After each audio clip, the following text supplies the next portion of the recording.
Welcome to Kaiser Caliber History, and to today's video about the trenches of the First World War. When most people think about the First World War, one of the first things that comes to mind are of course the trenches. They're an iconic part of the war, and there's a reason why they're so famous, or should I say infamous. Because if you examine the stories of the soldiers who experienced them, you'll find very quickly that they were not a fun place to be. Rats, mud, disease, and a levy of other unpleasantries plagued the inhabitants of the trenches on both sides of the war. So it's no surprise that their miserable conditions are so well documented. So let's take a look at what life was like in the trenches of World War I. Firstly, it's important to know what the trenches were and why they were needed. The trenches were hand-dug defensive fortifications designed to give the soldiers serving on the front lines shelter and relative protections from the horrors of modern warfare. They were typically just a few feet wide, could be miles long, and just about deep enough for the average-sized man to stand up in with just the top of his head to be visible to somebody at the ground level. They included small covered areas dug further into the sides of the trenches called dugouts. These dugouts served many different purposes, such as serving as makeshift barracks or places where the men could hold meetings or eat. The intricacies of the trenches could differ between locations on the front, as well as which side they belonged to. But it's been widely accepted that the German trenches, although still very unpleasant, were much better constructed and slightly more comfortable than the British ones on the Western Front.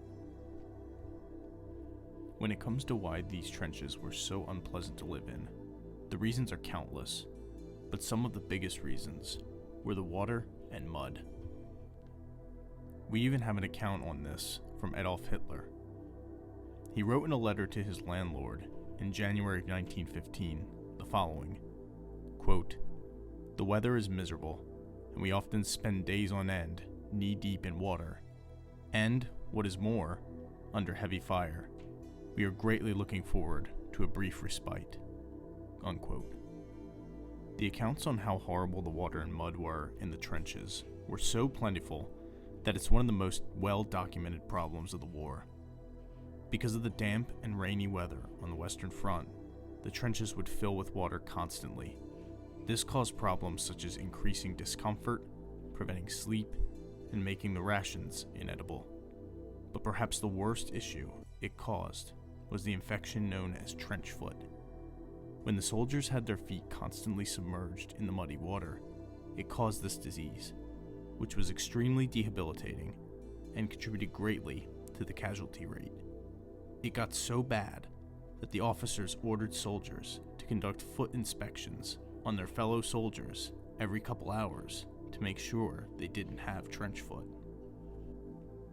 Another problem that made the trenches so unbearable were the pests. Rats and lice ran rampant, and as if this infestation of rats wasn't bad enough, the rats were even larger than normal due to the perfect feeding and breeding ground the trenches provided for them. They, along with the lice, tormented the soldiers and spread disease, most notably trench fever, which was yet another disease that could put soldiers out of commission. The following is a quote from Philip Gibbs's book, Now It Can Be Told, describing the squalid conditions in and around the British trenches. Quote, "The rats, the lice that lived on the bodies of our men, the waterlogged trenches, the shell fire which broke down the parapets and buried men in wet mud, wetter for their blood, the German snipers waiting for English heads, and then the mines." Unquote. Thus far, we've gone over all the ways in which the trenches were a horrible place for the soldiers on the front lines to spend their time. But what exactly did they do within the trenches? Well, the soldiers serving their time on the front lines in the trenches were kept to a schedule in order to make sure they would be ready for anything at any time. The following schedule is what the typical day in a British trench would look like. At dawn, Stand 2, which was guarding the front line trenches in case an enemy attack, as dawn was the typical time for such an advance from the enemy.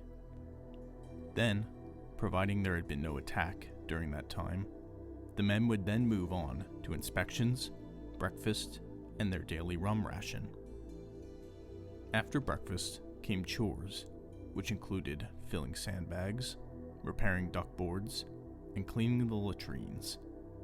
If all work was completed in time, the men could then engage in their leisure activities, such as writing letters home, reading, or gambling with their fellow soldiers. Then finally, after the sun had set and it was dark, it was time for the dangerous work to begin. These tasks included crawling into no man's land to repair barbed wire, dig new trenches, or even conduct intelligence missions. The worst part about this daily schedule, aside from the previously discussed squalid conditions they took place in, was that even during the moments where there weren't any active attacks from the enemy, there was always the threat of danger, and the knowledge that death could come at any moment by way of shelling or enemy snipers. To wrap up this video, I'd like to share this documented brief exchange from Philip Gibbs's Now It Can Be Told, as this can probably sum up what it was like to experience trench life as good as anything else. How are you getting on? I'm not getting on. I don't see the fun of this. Can you keep dry? Dry. I'm soaked to the skin. What's it like here? It's hell. Thank you so much for watching. I hope you enjoyed this video and learned something from it. If you like this kind of content and would like to see more, please consider subscribing and leaving a like, as it would greatly help this channel. Until next time, this has been Kaiser Caliber History.